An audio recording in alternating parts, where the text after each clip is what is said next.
Conversation forward. Gurcharan, author and commentator, as well as former CEO PNG, now joins us. Thank you so much, sir, for joining us this evening on India Business Hour. Now, following that attack in Uri, there has been a lot of brainstorming in India about giving Pakistan a befitting reply, so to say. Now, all of these, things that we've heard of in the recent past, including tweaking the Indus Water Treaty, they seem to have garnered more attention compared to a direct military action, which some say perhaps will only lead to an escalation of the tension and the conflict. So my question to you is this: are there provisions in the Indus Water Treaty which can allow India to exert enough pressure on Pakistan? Right. Well, yes, it's a long-term solution. I don't think there's anything we can do which would be like a punitive retaliation, but we can signal a strong signal to Pakistan, and that is the fact, in the Indus Water Treaty, which, by the way, my father was one of the negotiators in Washington, and in fact, we as a family left for Washington on 5/5/55. I still remember the date that we went. Anyway, the Indus Treaty, which was a brilliant treaty actually, because it was, some people think it was excessively generous to Pakistan, but no, I think the larger country has to be a little more generous to the smaller one. That's generally what brings stability. And the fact of the matter is that the western three rivers of the Punjab were given to Pakistan: Indus, Chenab and Jhelum. And the eastern three rivers, which were Satluj, Beas and Ravi, came to India.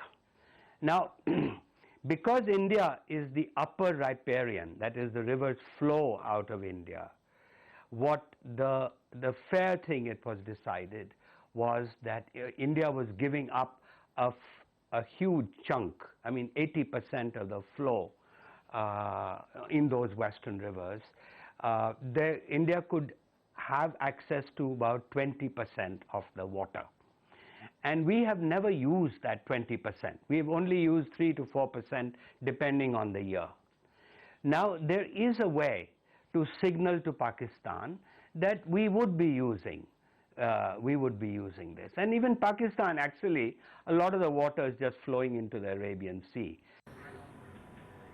Well, that's an interesting perspective, sir, that we've only used about 3 to 4% of our allocated 20%, which is there as per the Indus Water Treaty. But let's just shift focus on the trade front, because there is now clearly a lot of talk about a possible revision to the most favored nation status that we've given to Pakistan 20 years ago. Tomorrow there will be a meeting that the Prime Minister will be chairing. But sir, realistically speaking, how much is this going to sort of impact Pakistan? Because if I were to look at my data, Pakistan today accounts for just 0.83% of India's exports and accounts for 0.12% of our imports. So is this more sort of a symbolic message that India is sending out to Pakistan? I don't think so, because Pakistan was very close to giving India also the MFN. And then the army vetoed it a couple of years ago. And so if the army doesn't give a damn about trade. They don't really care about their own people's prosperity. Their view of their national interest is very different. Our view of national interest is that we must lift the country out of unemployment, out of poverty, create India as a middle-class nation. Now, that's our goal, that's our national interest. And we should pursue that. The retaliation on MFN may hurt that, because what the army people in Pakistan will just do, because they don't really care. They think trade is just making Pakistan soft, and so I think it won't suit our national interest. Our national interest is for us to get Pakistan to give the MFN in return. And expand that trade. 2.5 billion, you've just said, is absolutely peanuts. India's trade with Pakistan should be 10 billion.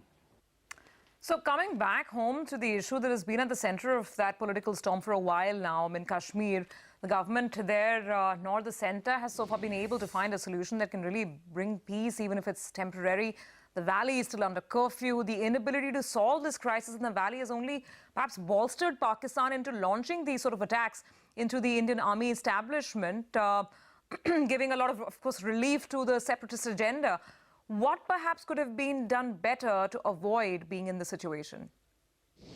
Well, you know, I like the solution that the former Home Secretary Pillai, G.K. Pillai, proposed the other day, which was that if you take a look at Kashmir, you'll see that there are lots of districts which are quiet, where there is no terrorist activity, separatist activity. In these districts, we ought to reward these districts by reducing the armed presence.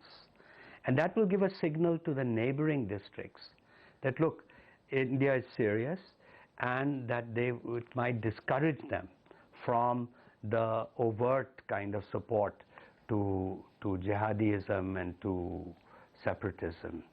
And I thought that was a very, very clever, innovative idea of Mr. Pillai. That kind of thing, I think, might help. But Kashmir is truly a long-term problem.